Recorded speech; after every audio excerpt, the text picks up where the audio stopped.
Muchos columnistas de diarios en América Latina han criticado que la OEA se limitara a condenar el golpe usando el artículo 21 de la Carta Democrática Interamericana, mientras que no criticó la actuación del presidente Zelaya sobre las violaciones que la Corte dijo que cometió, y que la OEA lo hubiera podido hacer usando los artículos 3 y 4 de la Carta, que dicen que es parte esencial de la democracia, el ejercicio del poder con sujeción al Estado de Derecho, separación e independencia de poderes públicas y subordinación constitucional de todas las instituciones del Estado a la autoridad civil legalmente constituida. ¿Por qué no se usaron estos artículos? Bueno, en realidad son artículos muy generales que no dicen relación con propuestas concretas de reforma de la Constitución.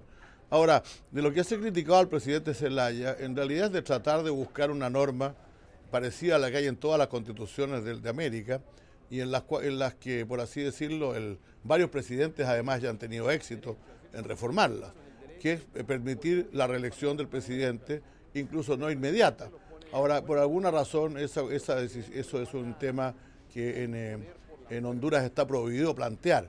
Usted comprende que si nosotros hubiéramos condenado a un presidente de las Américas por proponer una norma que existe en los Estados Unidos, que existe en una cantidad de otros países de América, realmente habría sido un poco exagerado. No creo que hubiéramos obtenido mayoría para eso. Eso está en la Constitución de Honduras. Claro, pero yo no puedo percibir, claro, está en la Constitución de Honduras. Sí. Pero usted estará de acuerdo conmigo en que es una cosa bastante excepcional que en un país hay una Constitución que castiga con traición a la patria al que propone reformar la Constitución en ese aspecto.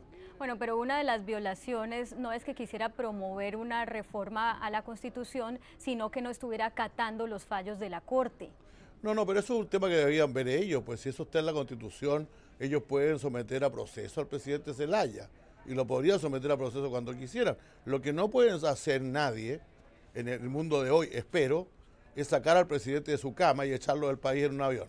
Eso, si usted me dice que esa es una forma legítima de cambiar gobierno, bueno, entonces habría que ponerlo en alguna constitución, a ver en qué país aguanta eso en una constitución democrática. Quienes apoyan el derrocamiento del presidente Zelaya en Honduras dicen que esa era la única opción para evitar lo que usted estaba mencionando hace un momento, que era que se siguiera el mismo camino de otros países, que por medio de la consulta directa a la ciudadanía y el uso de la democracia en las urnas, más no en el ejercicio del poder, se cambiara la Constitución y se perpetuara el presidente. ¿La OEA no se podía pronunciar sobre eso? La respuesta está en el hecho, Claudia, mismo, de que la Corte Suprema estaba contra el presidente y el Congreso estaba contra el presidente. Entonces, más bien ellos tenían la posibilidad de hacer esto de manera normal y de manera legal. La verdad es que si había un artículo que decía que el presidente debía cesar en su cargo por esa razón, entonces la Corte Suprema podría haber aprobado, podría haber usado ese artículo para juzgarlo y condenarlo, o el Congreso podría, en esa misma sesión que hizo, lo declararon el cargo vacante, hacerlo sin necesidad de un golpe de Estado. No veo razón para que... La verdad es que, mire, perdón, es una reflexión, Claudia, pero yo no entiendo por qué hay tanta gente, o por lo menos gente importante, en medios y en otras partes, que trata de justificar lo injustificable. Discutamos de todo, pero de la ilegalidad del golpe del domingo no se puede discutir. Por favor. Doctor secretario de la OEA, sí. Le quiero hacer este comentario porque ha sido para nosotros todo un desafío cubrir esta historia, pero nosotros nos estamos concentrando en trasladarle a cada una de las partes los cuestionamientos que le hacen las otras. Yo acabo de hablar con el comandante de las Fuerzas Armadas al comienzo de este programa y le hice precisamente todos los cuestionamientos que usted está haciendo acerca del proceder de ellos. Mi siguiente pregunta tiene que ver con ¿qué va a hacer usted con los documentos que le entregaron cuando viajó a Honduras, en los que se prueba, según dijeron, las violaciones del presidente Zelaya? ¿Hay algún mecanismo de la OEA para darle trámite a esos documentos? Bueno, los vamos a examinar en nuestra dirección jurídica y si es pertinente, lo entregarán ellos su informe al Consejo y a la Comisión de Derechos Humanos. Pero lo primero que tendrían que hacerlo es... Mire, hay una cosa que nadie me pudo contestar a mí en Honduras. Se me dijo que el presidente había cometido todas esas violaciones y que por esa razón se le había dictado una orden de detención. Lo que nadie me explicó es por qué, en lugar de cumplir la orden de detención, lo echaron del país, lo cual, dicho sea de paso, parecía una forma más bien de evitarle la acción de la justicia. Entonces hay una serie de contradicciones muy grandes en esto, Claudia. En todo caso quiero decirle lo siguiente, porque me importa mucho decirlo antes de concluir. Nosotros creemos que es necesario buscar una solución en Honduras y por eso hablé yo el lunes con el presidente Arias, Le pregunté si estaba disponible para involucrarme en esto, me dijo que para involucrarse en esto, me dijo que estaba dispuesto, si la OEA lo iba a apoyar, yo le dije que lo iba a apoyar y ojalá la mediación de mañana funcione. Pero lo que no puede funcionar es una actitud completamente del pasado, como un golpe militar con sacada del presidente y echado del país. Eso no puede funcionar. Ahora, ¿qué concesiones podría hacer la OEA?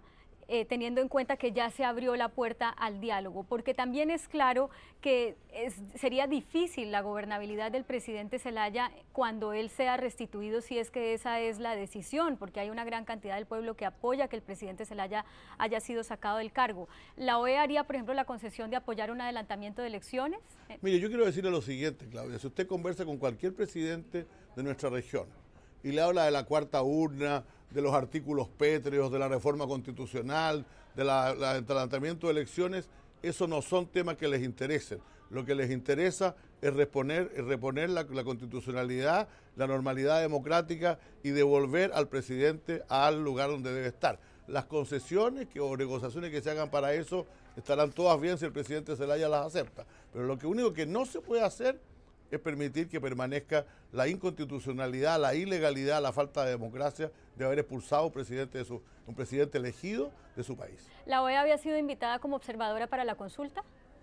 La OEA no había sido invitada como observadora para la consulta y había dicho que no podía observar eso porque no era un acto electoral de aquellos permitidos por la Carta Democrática Interamericana, que íbamos a enviar un grupo de 2 o 3 personas para mirar lo que estaba ocurriendo, una especie de veedores del proceso, pero esto no era una observación electoral y eso es lo que íbamos a hacer el día domingo. Pero ya habían llegado. No habían llegado todavía. Otra cosa es una misión que estaba cumpliendo el doctor Raúl Alconada, que no era eso. Cuando se provocó el problema entre el presidente y el Congreso, y el Consejo Permanente decidió mandar una misión encabezada por mí a Honduras el día lunes, entonces yo decidí no tener los veedores el día domingo. El domingo ocurrió el golpe. Entiendo, y le voy a tocar para terminar el tema del alcalde Ledesma, que hoy terminó su huelga de hambre luego de que usted se comprometió a encargar un estudio jurídico para determinar la violación de las leyes venezolanas. Se le critica que no haya hecho esto antes, cuando desde abril se estaba pidiendo el pronunciamiento de la OEA, que fue la fecha en que se le quitaron competencias y recursos al alcalde elegido.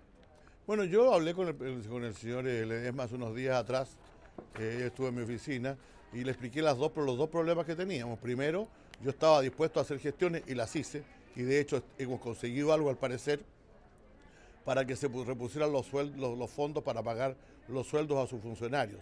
Eso me lo planteó como un tema humano muy central. Nosotros hemos hecho las gestiones y esas gestiones, según se me está informando, de ambas partes han tenido resultados. Y además le dije que de acuerdo con nuestras normas nosotros no podíamos involucrarnos en los temas institucionales al interior de los países, es decir, en cambios de leyes sobre regiones, sobre municipios, etcétera.